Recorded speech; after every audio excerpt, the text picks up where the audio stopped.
Hey everybody, it's Lon.TV, and we've got another projector to check out today. This one is from BenQ, kind of a unique design here. This is the GV30, and this one is kind of in the same space as some of those Anchor Nebula projectors that we've looked at in the past. And we're going to take a closer look at this one and what it's all about in just a second, but I do want to let you know, in the interest of full disclosure, that this came in free of charge from BenQ. However, all the opinions you're about to hear are my own. No one is paying for this review, nor has anyone reviewed or approved what you're about to see before it was uploaded. So let's get into it now and see what this projector is all about. Now, the price point on this is $599. The price on this might seem steep, but when you compare it to some of the other name brand projectors out there that it's competing with, it's in the ballpark of what one of these higher quality projectors typically cost.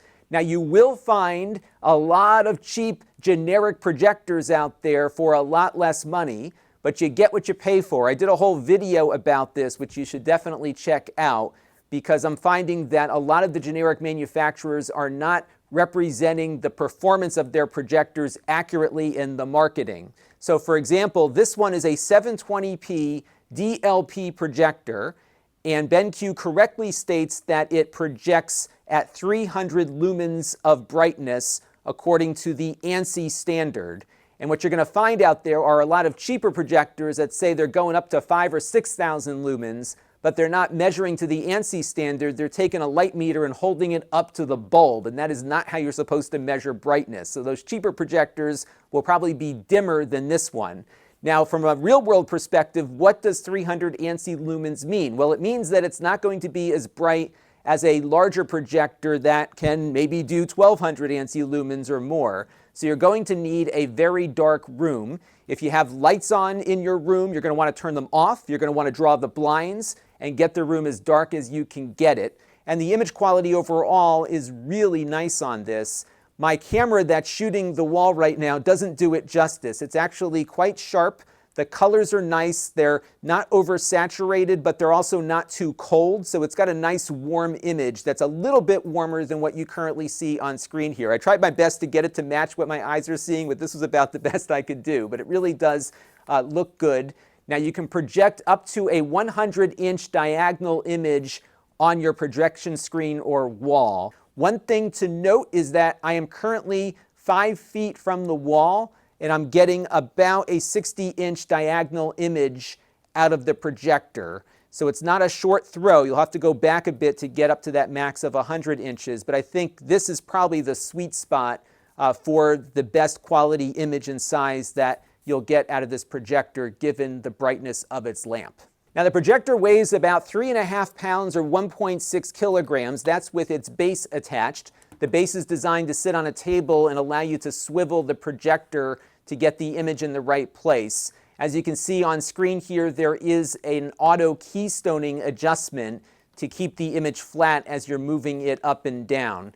And if you want to go higher, there is a tripod mount here, so you can mount it to a tripod and get it into a position that works best. Now, there is an onboard battery on the projector that can run everything for about 2.5 hours. However, when it goes on battery, it cuts the brightness in half by default. So if you override that and go to full brightness, you probably won't get through a full movie using the projector in battery mode. So I would suggest keeping the included power adapter close by so you can keep everything going.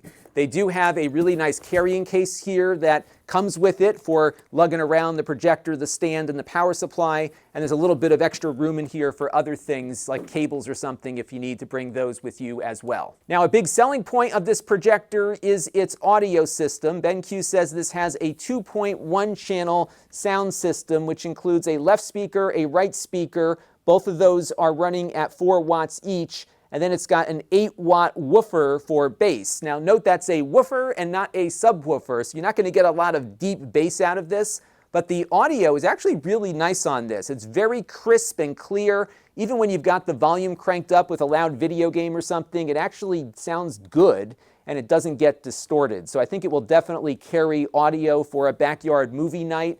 You do have the option to plug in external speakers if you want to go that route, but I found it to be a nice sounding small speaker system here.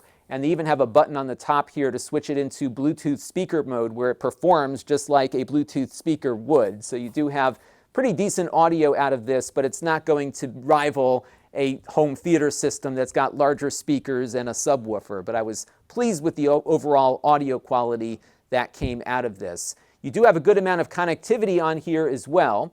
Now there is a built-in Android TV that we'll talk about in a minute, but if you want to connect up a game console or something, you can connect up to the HDMI port there. Remember, the projector is running at 720p.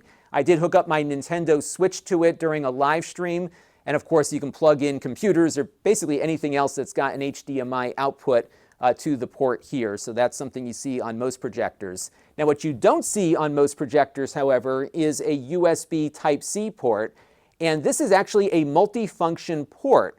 So in our testing earlier, we found that you can actually deliver power to the projector through the USB-C port if you don't want to use the power barrel connector here for its included power supply. Now just note that if you are using USB Type-C for power, you do need to have a power adapter that can supply at least 30 watts of power to the projector. A tiny phone charger isn't going to cut it.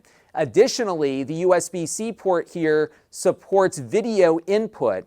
So if you have a laptop that only outputs video over its USB-C port, you can do it with a single cable and no dongle. You just need to make sure that cable supports DisplayPort Alt mode. And if you got one of those, just plug the cable directly into your computer's USB-C port and you're good to go. When the projector detects an image on the HDMI or the USB-C, it will switch over to that image source directly. Now the USB-C port will also let you play movies directly on the projector from video files that are stored on a USB stick or hard drive. Just note though that the USB-C port here does not connect to the built-in Android TV device. It connects just to the projector side of the hardware here. And this will make more sense as we get a little bit further into the Android TV side of this thing. And then you've got your headphone jack here, which you can use to attach headphones or hook up external speakers. All right, so let's talk now about the Android TV side of this thing. And this little orange guitar pick I'm holding is what you need to install the Android TV component when you first get the projector. It actually comes in a separate box and you have to install it yourself. And what you do here is just take the little spudger and open up the outer case here, and then the Android TV dongle installs itself into another HDMI port that sits underneath this piece of plastic, and it's powered by a USB port here inside. Now this is kind of your run-of-the-mill TV stick. It's basically got the same guts as the current Fire TV Stick 4K and their 2020 Fire TV Stick. Nothing crazy from a performance perspective. It's got 2 gigabytes of RAM and 16 gigabytes of onboard storage, so you do have some room to install apps on it. It does work with Bluetooth, so you can connect game controllers and stuff to it if you wanted to install some games directly on it. And overall, it's not a bad little dongle here, and it looks like at some point you could probably swap it out for something else if something new and better and more powerful comes in down the line. It just has to fit inside of the case here. Now, one thing to note on this dongle is that it doesn't support Netflix directly, and BenQ does clearly state it in their product description, but it's kind of puzzling because this supports Widevine L1 for its DRM. So there's no reason for Netflix not to work other than maybe BenQ not wanting to pay them for a license or something. The alternative they give you is to sideload the tablet version of Netflix on the projector, which is an absolutely terrible experience, and I wouldn't even recommend doing it. So if Netflix is really important to you, you'll probably want to get a cheap Roku or something that you can just connect to the HDMI port. In fact, you could power that Roku. We did it on the live stream through the USB-C port here, so you don't need to bring along too much stuff. But it was really disappointing to see that they have a decent little Android TV stick here, but it doesn't support Netflix. It does, though, work with Prime Video from Amazon. In fact, the included remote control here does have a Prime Video button on it. It works with HBO Max as well, and most of the other services are supported, but for some reason Netflix was left out. Now the remote control controls both the projector side and the Android side. So when you hit the power button here, it powers on the projector, and that then boots up the little stick here with the Android interface. It will default to that, but again, if you plug anything else into the projector, it switches over to it.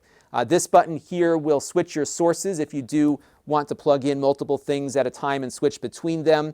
You also have some buttons here for controlling autofocus and keystoning, which is what you need to keep the image looking flat as you adjust the angle of the projector. You can also do your Google Assistant voice controls here by pushing down the voice button, and all of these things worked about as well as they typically do on a low-end TV stick. Now, the version of Android running on the included dongle is Android 9. Its most recent security update is December of 2020 at the time I'm recording this video. There is an online updater you can run to get new firmware pushed down, but at this moment, this is the most current operating system that is running on the stick. Now, that included Android dongle also supports Chromecasting, so inside of the YouTube app here, for example, I can go over to our Chromecast icon and select our projector from the list there, and it will boot up any video that I want to play from YouTube here at least. I did try to go in and have it do the same with Netflix, but unfortunately, Netflix does not recognize the projector as a compatible Chromecast device. But any app that is supported will support it, just not Netflix. Let's take a look at one other thing you can do, which is screen mirroring. So one of the apps that comes pre-installed on the Android dongle is something called wireless projection. This will emulate AirPlay for Apple devices, but it also works with Miracasting on Android phones and tablets along with Windows PCs. And what you do is load the app up here, and then if we go over to my iPhone, I can pull down my screen mirroring option here and select the projector, and it looks like an Apple TV to my iPhone. Now, the good news is that this works pretty nicely. There is some latency between the time that you push something and something happens on screen, but if you want to play back some of your personal media, that will just start playing right away. The problem you run into, however, let me back out of here, is that when you go over to YouTube, for example, it doesn't work because of DRM issues. It just drops you back out. So if I stop the video here, it will then reconnect to the projector here once I stop it. And I tried this as a way of getting around the Netflix restriction, but I was restricted from doing that as well. So you really are locked out of Netflix here. But if you are looking just to play some personal media with friends, you can do that without having to plug your phone or device in directly. Now, as I mentioned, the controller here is kind of a hybrid in that it controls the Android dongle and the projector's components directly. So if I hit projector menu here, this will pull up a on-screen display from the projector side of the device here. So this will show up even when you've got something directly connected to the HDMI or USB port.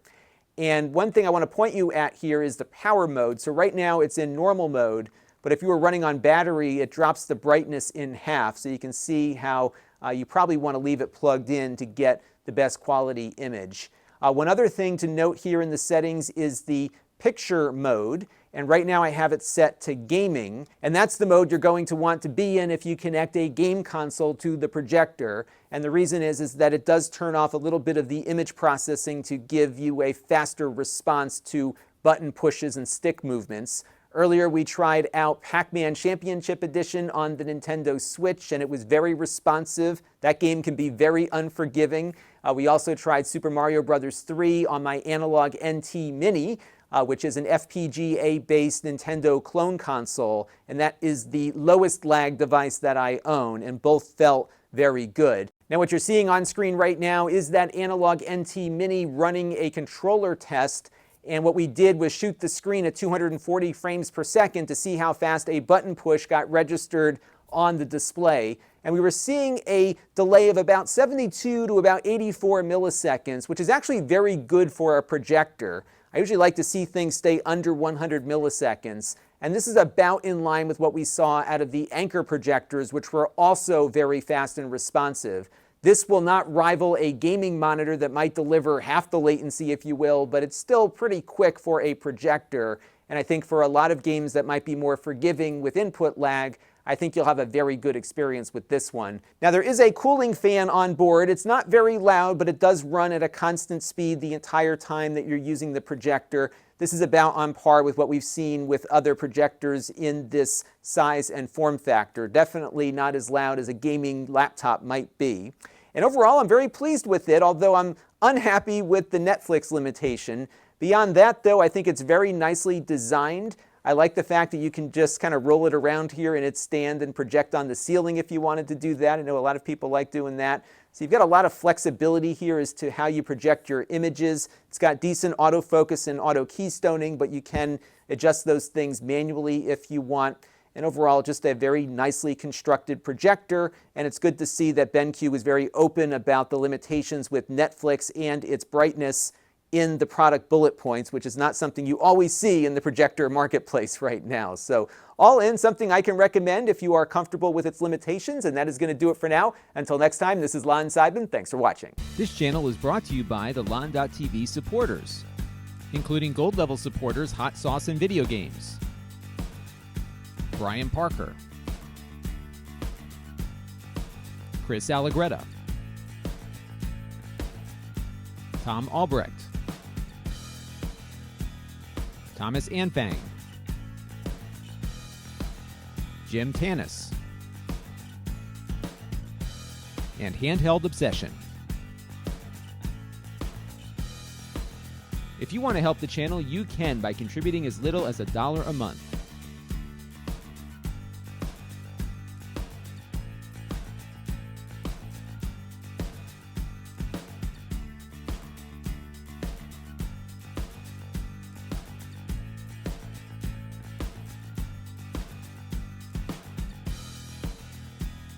Head over to lon.tv/support to learn more.